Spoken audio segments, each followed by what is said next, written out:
My brother Harun Cheruyot, I knew you were worthy, but I now know you are much more worthy than I thought you were.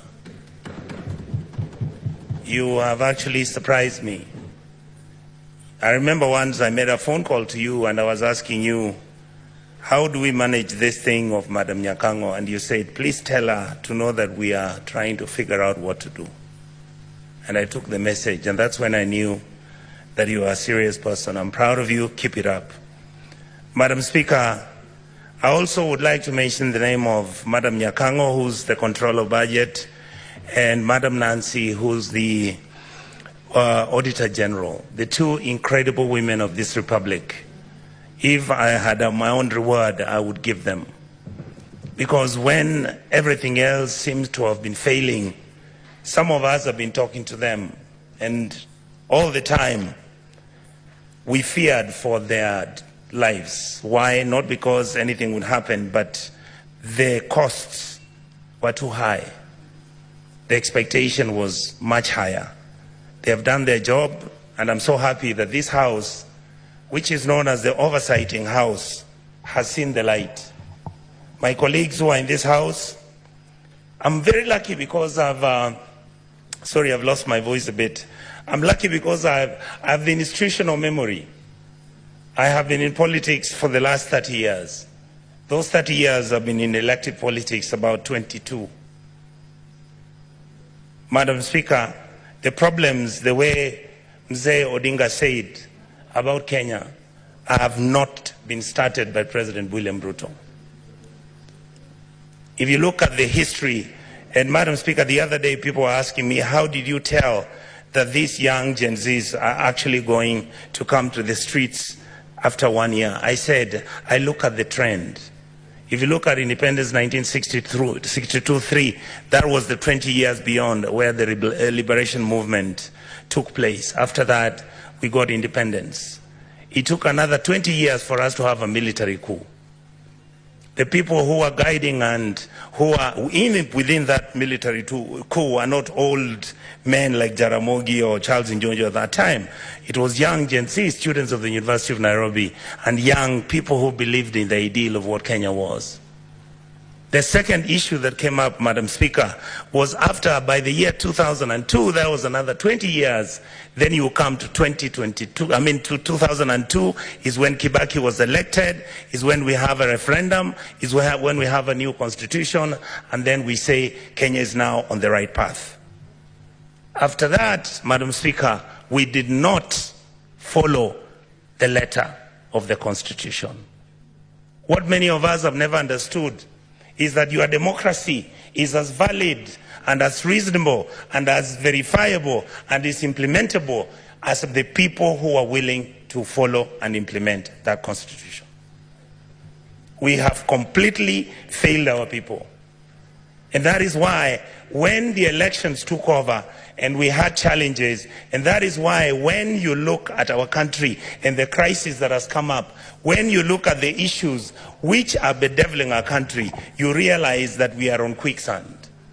Unless you have old men and old women, people of dignity and decency, people who have got wisdom, people who are not greedy to fix this country, we will not have a country very soon. Madam Speaker, I've served as an assistant minister. I went to Cote d'Ivoire, sent by President Kibaki to go and visit President Gbagbo. I got into his house. He was wearing a vest. That time the military was around him. He was being deposed. 2 weeks later, he went home with his wife. They were half naked. Those sins are not sins that Africa should be proud of. Madam Speaker, our country has broken down. Our country has challenges. But before I go to how, in a short notice, what we can do, I would like to ask the President, and I asked him the other day, the children who died and the children who are in the prisons, please remove them. Those who have died, I want to ask this House, the Senate, let us make sure that those children get a state funeral. Those who are not criminals, these are children who had reached a dead end. Madam Speaker, what is wrong with our country? We call it a company. with shareholders. Our country is not a company. Our company is Kenya, which is a state. It has 50 million people who all expect and demand certain services from the state. We, the politicians in this house, I heard my colleague speak. I am so happy that we are now telling each other the truth. We are the ones who carry militias. We are the ones who go and carry cattle rustlers. We are the ones who have got companies that are doing business in government departments. We are the ones who are stealing the money. Look at the national government, I'll call it down, bring it down to the National Assembly. We must begin to look at issues like CDF. We must look at the Women Fund. We must look at the structure. Do we need all the people who have been given offices? I've been asking this publicly. Why are governors running county governments as if they are private companies where they are stealing money, buying properties abroad, driving such big vehicles, including ourselves? When did we decide that I must drive a car which is 4.8 cc, that at 3,000 cc is not good enough? When our children don't have medicines, when our women are not giving birth, when we can't feed our children, when we buy fertilizer, we deal on it, we sell some of it, we sell mchanga. We are bringing in maize when we are supposed to be planting maize and giving farmers fertilizers and giving them funds so that we can get production and increase that, so that we create jobs for our people. It is we politicians who go and buy 2 million metric tons of maize. We come and sell. We bring 3 million metric tons of sugarcane. Mumias is dying. Chemelil is dying. Sony Sugar is dying. Those are factories that used to employ people. Who are the biggest dealers of investment companies in Kenya? We, the political class. What happened to Kenya Airways? Look at it now. It's smelly, filthy. It was the pride of Africa.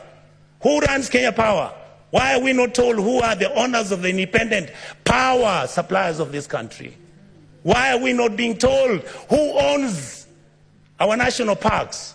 But you hear money is being stolen by none other than the elite and the political class. These people out here are tired. These people are tired. I was crying this morning today because we are messing up a good thing. We are messing up this country. Who wants to be a refugee? And there's enough for you people to eat, so long as you eat with manners. The revenue we collect is enough to run 8 African countries: Kenya, Rwanda, Burundi, Tanzania. You go to Congo, you go to South Sudan, you go to Somalia, and you go to Ethiopia. That's what our goddamn budget is. Just manage it, don't steal it. A few people are stealing too much. These kids out here, they know everything.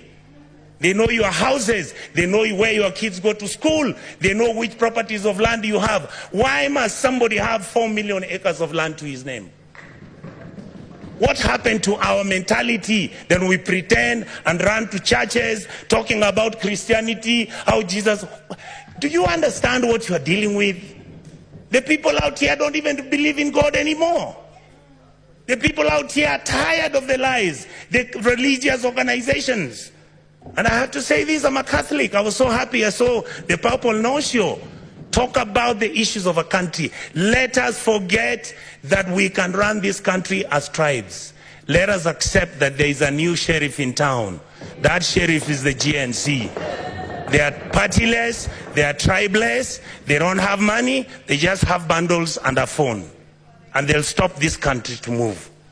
I would like to plead with the members of this house, when it comes to looking at what role our committees are playing. Look at what happens. I want to thank my brothers Sifuna, my brother Chirargei. I want to thank Madam Dulo. These are, many of you may not know, we've never discussed it here. How many times we've been threatened that we are raising issues about county governments losing billions. I mean, who doesn't know how many governors own apartments and houses in Kilimani Road? Each one of them owning an apartment costing 1.5 billion shillings. Why didn't the fool just go and build a hospital where he comes from? How I wish we stole the money and put it at home. Some of them are going to Dubai. People are going to America. You see on social media. I just saw somebody commenting saying that the senators got nothing to do. I want him to tell me how he bought a Bentley and is an MP. Explain to me, how does somebody, I mean, the truth is, I'm born with advantage and privilege. That is the truth. I saw my father driving a big car when I was a small boy. That is not what drives me. What drives me is, how do you get a member of parliament driving a Mercedes that costs 49 million shillings? And we are watching, and that is normal. And it is okay. And it is okay. Shame on us. Then we make sure this money doesn't go to the schools. We make sure that hospitals have no money. We start building hospitals now. We want the poor people to come to those hospitals. Poor people can't come to Nairobi Hospital. They can't come to Aga Khan. They can't, some of them can't afford Kenyatta. You saw the other day, Kenyatta has a debt of 6.6 billion. The Eldoret Hospital, Eldoret KTRH, has a debt of 3.9 billion. When you ask, they tell you we don't know where the money went. Are we fools? Do we need to buy houses which have got 15 bedrooms and drive 19 cars and put them in your parking lot, and you want 10,000 acres of land? You want a ranch? You fools, you go and buy a ranch in Australia. This is where we are. We keep blaming the police. The policeman cannot do anything. Have we ever gone as a Senate to go and see where the police lives? How he takes his kids to school and his salary is 19,000.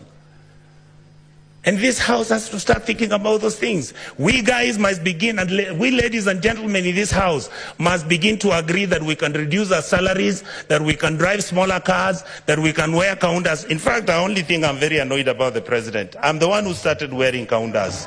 Now he has given Kaunda a bad name. I want Kenyans to love Kaundas the way I love them. Let us wake up, Kenyans. We can't play football. Money comes from FIFA, it is eaten. World Rally Championship, money comes from there, it's eaten. You go, you want Kenya Lawn Tennis Association, they only want 50,000 to hold an international tennis tournament. Not even the minister appears there. But when the minister is traveling out of the country, he's got how many people?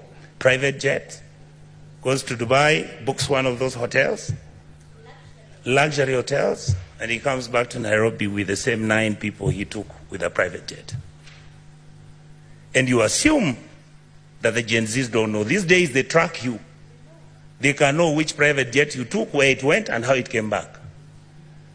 Many of us are worried because either because of history or because of what has happened, we have got a lot of money now, we are owning so much land. Please allow us to have spatial planning. Your land, we can have an implemented law in this house to protect your even identity. But please don't stop stealing public land. Let us have mercy at our people. You saw people from Eldoret and Kakamega talking about, oh, our chambers which our grandfathers left for us. Now you guys who are MPs and senators, you come, you chase us away, and then you throw us into court. You go and bribe the court. And I want to talk about the judiciary.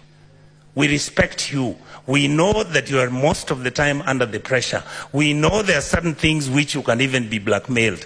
But we want to hold you at a higher standard.